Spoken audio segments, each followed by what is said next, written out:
I'd like to introduce Dr. Aime Surprenant, the Dean of School of Graduate Studies.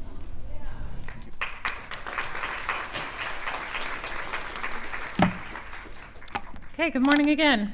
It's my very great pleasure to welcome you all to Graduate Studies at Memorial University. I'm excited to see so many new faces and really pleased to be working with you over the next couple of years. It's a great crowd, but I would like to get a sense of who you are. How many of you are starting a master's degree?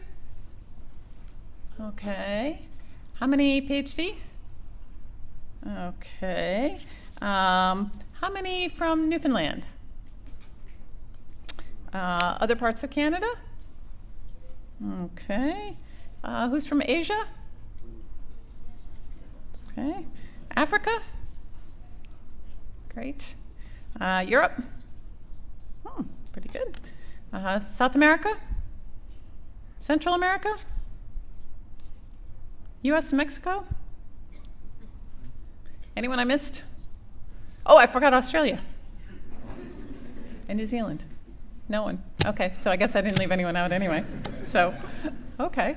That's great. One of the things that makes me very happy is the diversity of our graduate group. We come from, as Dr. Kachanowski said, over 100 countries.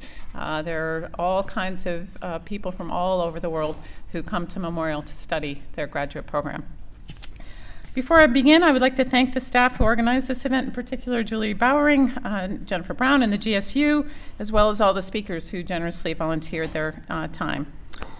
You're going to hear a lot of advice today, and some of it might be said more than once, but that's because we've all sort of thought back to our own graduate programs and thought about what would we really have wanted to know that very first day. And so we're trying to give you all of this advice all at once. And I know that you're probably not going to remember all of it, but hopefully at least you'll remember the main things, and the things that we say multiple times are hopefully going to be the ones that you remember. So let's see, we have, there we go. So I start out with this, this slide here. I have to put my glasses on. There we go. Because graduate school is actually a journey that you're going on, and it's not necessarily one with a specified end date. Not kind of a little bit like going on a trip and you don't know exactly where you're going to end up. Now I'm hoping that this is a cartoon by a guy named Jorge Cham, who does these cartoons and comics. It's called PhD Comics, and I urge you to look him up because he's got some really funny insights. But you might notice that this particular game of grad school is in the shape of an infinity symbol. And the idea here is that you could, in fact, be in graduate school for an infinite amount of time. I sort of feel like I'm in graduate school all the time. I'm always learning something new, but there will be a time when you do need to finish, and so we're going to try and give you some advice on how to get out of that infinite loop. So I've got 4 or 5 main points. The first is to make a plan. The second is to be prepared to adjust that plan. The third is to communicate. The fourth is to develop your skills, and then to take advantage of all of the resources that we have available. I'll go through these things one at a time. So what's your plan? You really need to have a plan, and it needs to be fairly specific. I actually suggest that you think about the different ways in which you are going to be getting through your programs, the different possibilities, the different pathways, and assess your initial skills and your interests, develop these goals, discuss them with other people. In particular, if you're in a thesis-based program, discuss them with your supervisor to make sure that they're reasonable and that you can meet those goals. Start executing your plan, and then, of course, as with any plan, you're going to have to revise and go back and start over again. So there's sort of a loop here where you are always reassessing and reevaluating your plan. There are lots of tools that are available that can help you do this. If you don't feel like just writing it down on a piece of paper, there's a whole website called My IDP, which is an individual development plan. And it's a pretty good resource for anyone. It's free. You do have to sign up for it, but it's free, so you get their emails forever. But they have a bunch of tools to help you figure out what your plan is. And the good thing about the IDP is it's not just your plan for study, but it's your plan for life, what your goals are, where your career aspirations might be. And once you identify those, you can figure out what kinds of skills that you need to gain in order to get that goal. And again, any plan that you make is going to be changeable, but if you start now thinking about your end point, then you can start making sure that you're getting all of the things that you need in order to get there. This is specifically for science careers, but I think it works really well. The IDP would work for any sort of career. So if you don't feel like doing something quite so formal, you can think about just setting specific, measurable, attainable, relevant, and time-bound goals. These are just things that you should set for yourself, but they're also things that you should share with, in particular, your supervisors, your advisors, all of the people around you. Again, just to make sure that those goals are reachable, attainable. You can also, these are called SMART goals, but you could also make FAST goals, which is just another way of doing the same thing, depending on what your personal style is. So some people prefer SMART over FAST, some people prefer FAST over SMART. So there are all kinds of different ways in which you can make a plan. There we go.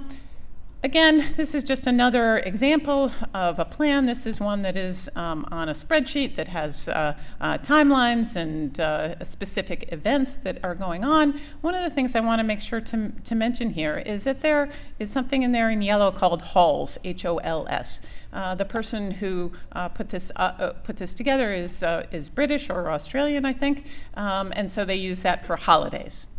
You need to build into your plan some time off. And not just time off for holidays, but time off for getting sick. It might happen. Time off for just feeling lazy that day, taking a mental health day or a mental health week from time to time. So build in, make sure that you're planning into your plan some time for yourself. Because if you work all the time, you're guaranteed not to enjoy yourself.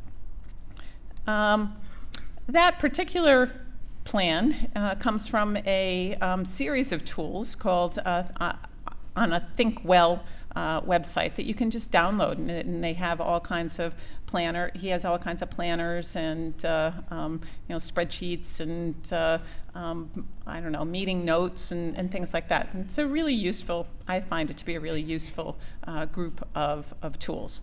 I should also mention, and I will mention this a bit later, that all of these links to all of these tools are going to be available on the MUN Grad Student Commons, which I'll talk about in just a second. And so you don't have to scribble too many notes. You'll be able to find them easily enough. If you're in a course-based program, you also need a plan. Make sure you know what courses you need. Do your core courses first, then your electives, and check with the department about when courses will be offered. Plan for the end near the beginning. The other piece of advice I give everyone is get to know your department secretary. Whoever that is the person who runs everything. And that person will know all of the rules, all of the regulations, and if they don't know, they'll know who to point you towards. So again, be nice to your departmental secretary. They can help you quite a lot and have all of the information.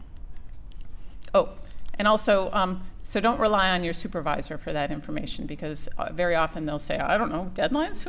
What am I? Talk to someone else. So the department secretary is the one to keep you on track. Now you have to be prepared to adjust your plan.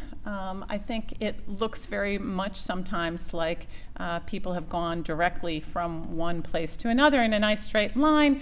You imagine your life going out from here to your goal, but in fact I think there are very few of us who have actually achieved that sort of straight line. And most of our careers, I think almost anyone that you'll talk to, the career trajectory looks more like the one on the right, what it really looks like, or perhaps you might conceptualize it as a long and winding road with switchbacks, and sometimes there are dead ends and you have to turn around and come back.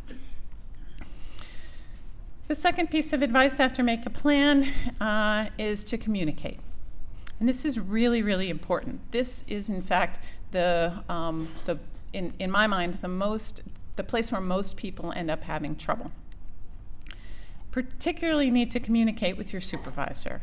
The role of supervisors and supervisory committees, as well as your relationship, is key to your success. And it is a relationship. It's a very formalized relationship that you really need to take care of, just like any other relationship. So you need to communicate, you need to connect and make sure that your plans and your goals and your needs are congruent with those of your supervisor. And supervisors have very different styles. That's sometimes a good question to ask your supervisors. What's your style? What's your supervisory style? If you were to ask me that question, I'd say, I tend to be really hands-off. I'm not really interested in knowing that you're in the lab every day. As long as you get your work done, I'm not really going to be watching over you. And that works really well for some students. But other students really need a lot more structure. And so I do ask my students, would you prefer to have a little more hands-on? Would you prefer to make a meeting with me every week to let me know what your progress is? Would you prefer for me to check up on you? It's not my natural style, and so I have to sort of be reminded that some people actually need this sort of supervision. Some supervisors are quite the opposite for me, and they really want you to be around all the time, and some of them need you to be around all the time. In some of the labs, there need to be 2 people at one particular time, etc. So find out what those expectations are from your supervisor. How often do you expect to see me? How often do you expect for me to report on something? How often do you expect just to pass me in the hallway, etc.? And it really does vary quite substantially. So meet regularly with your supervisor and ask for feedback. And a lot of times, again, supervisors have very different styles in how much feedback they give and the depth and the extent of the feedback. Discuss those expectations, the roles and responsibilities, and I would actually suggest that you write them down.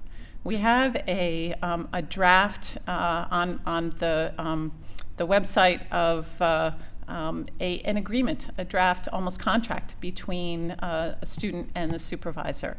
And it's got all kinds of different things in it that you should discuss, like authorship, ethics, all kinds of data management, and all of these things that you may not think about, but are things that you should know ahead of time.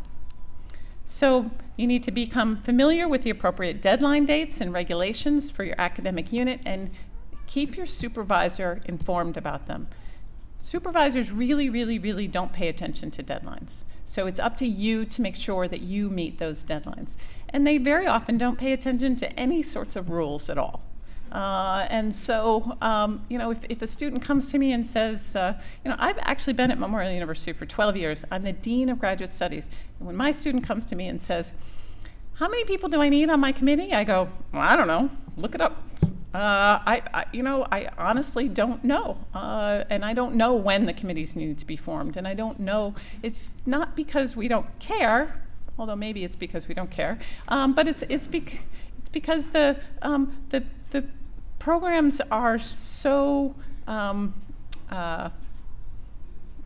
unstructured that the students really do need to take the control of those deadlines and those expectations. discuss research and scholarship ideas with